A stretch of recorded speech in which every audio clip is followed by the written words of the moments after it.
Mag-chat naman tayo uli kung bakit parang hindi tayo makaangat sa buhay. Kung bakit parang hindi tayo swertihin, nakapares din sana tayo ng mga iniidolo natin. Na sana, swertihin din tayo at matikman din natin ang mga gusto rin nating matikman. Ito ang mga natuklasan ko na hindi ko alam kung ito ba talaga kaya ang dahilan. Gawin ulit natin na itong pinagchat-chatan natin ay mapag-practice na natin kahit pa man tayo ay nasa Pilipinas habang hinihintay natin na matatapos din natin ang mga requirement para makarating din tayo dito sa US na kahit na sa panunood lang sa ibang tao ay makita natin ang sarili natin. Sa ngayon, dahil sa cellphone, hindi natin maiwasan na hindi tayo maingit sa ibang tao. Sana tayo ay kapares rin nila. Walang problema sa pera, may mga masayang pamilya, may mga kaibigan na games sa mga katuwaan na ngayon ay pinagkakakitaan na. Pero kung tayo ay nag-iisa lang dahil sa ang mga kaibigan natin o ang mga mahal sa buhay ay busy sa school at paghahanap buhay, magagawa ba natin na mabago rin ang buhay natin? Mag-isa lang rin ako noon. Ang natuklasan ko, gawin na lang natin ang mga gusto nating matikman din. Huwag na lang nating ipagsabi dahil wala namang maniniwala. Pagtatawanan lang tayo at sayang lang ang mauubos nating oras sa pagkukwento ng mga pangarap natin. Huwag niyo na ulit itanong kung bakit ko alam. Isipin na lang rin natin ang sinasayang nating oras sa mga taong nakikinig sa atin na dapat sana ay nagamit nila itong oras na ito sa kanilang buhay. At kung hindi mangyari ang ikinukwento natin, magiging halimbawa na lang ba tayo na hindi dapat pamarisan? Gawin na lang natin kung ano ang tamang ginawa ng mga nauna na gusto rin nating matikman. Paunahin natin kung may mga kasabay tayo at panoorin na lang natin kung ano ang nangyari sa mga nauna sa atin.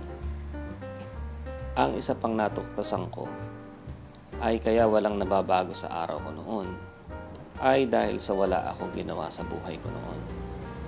Dahil hindi ko nalalaman talaga kung ano ang mangyayari sa akin kapag ginawa ko ang mga bagay-bagay na kutob ko ay iyon ang ginawa ng mga iniidolo ko o ng mga nauna sa atin.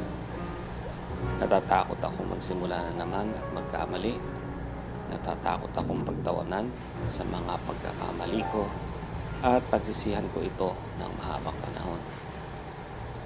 Ang libangan ko noon ay makinig ng music, makinig ng mga balita, manood ng mga paboritong mga video, mga nakakatawang walang katuturang video, mga drama ng mga buhay ng may buhay.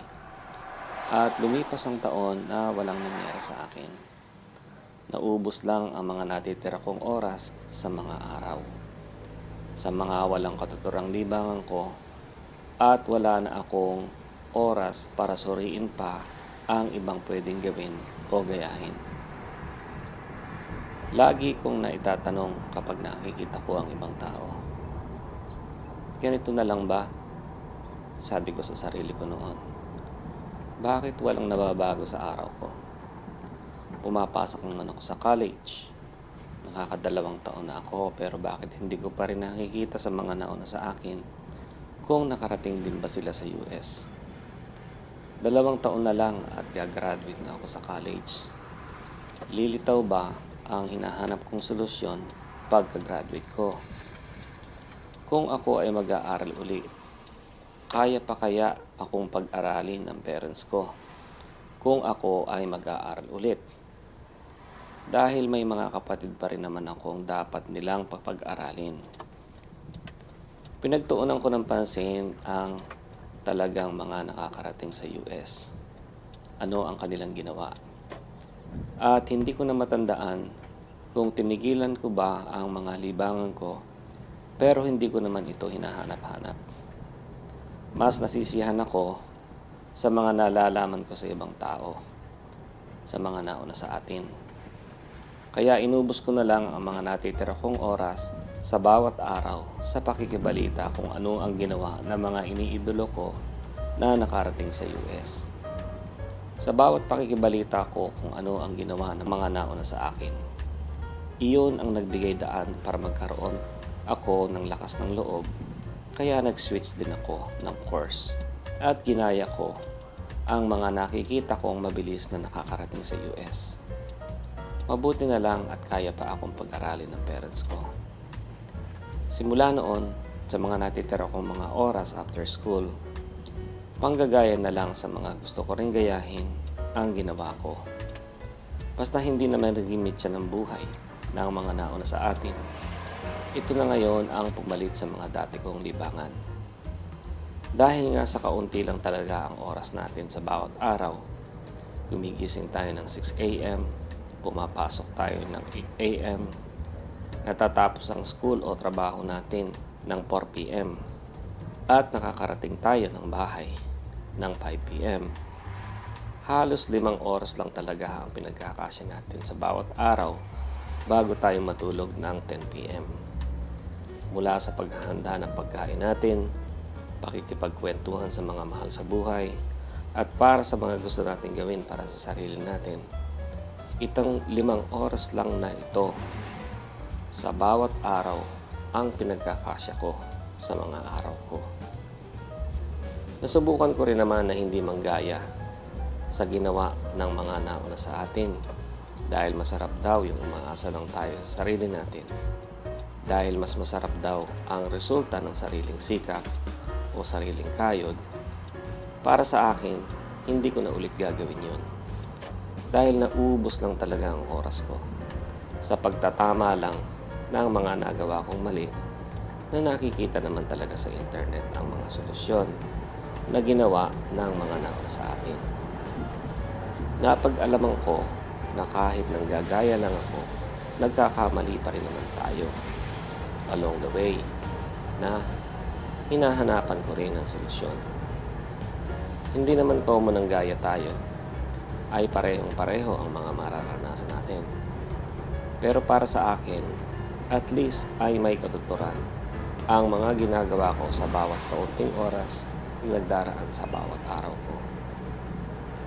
Nagawa ko bang gayahin ang lahat ng gusto kong gayahin noong ako ay nasa Pilipinas pa bago ako nakarating dito sa US? Wala ba akong namimiss? Ano ang sana ay napag-practicean ko sa Pilipinas bago ako nakarating dito?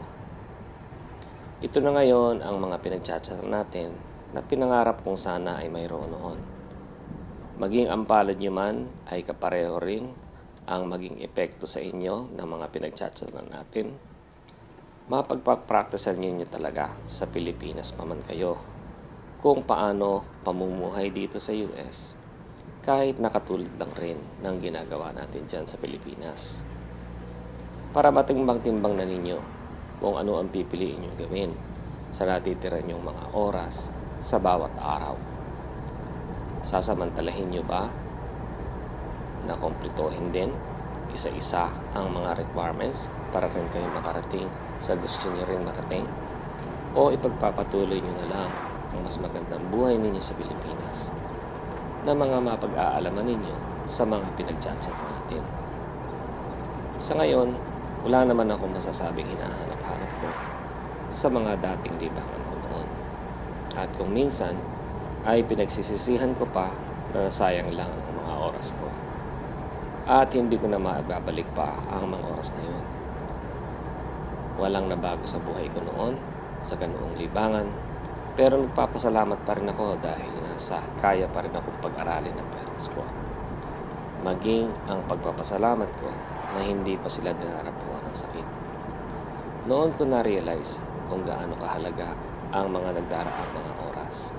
Paano kung ang family support ko ay dapuan ng hindi natin inaasahan?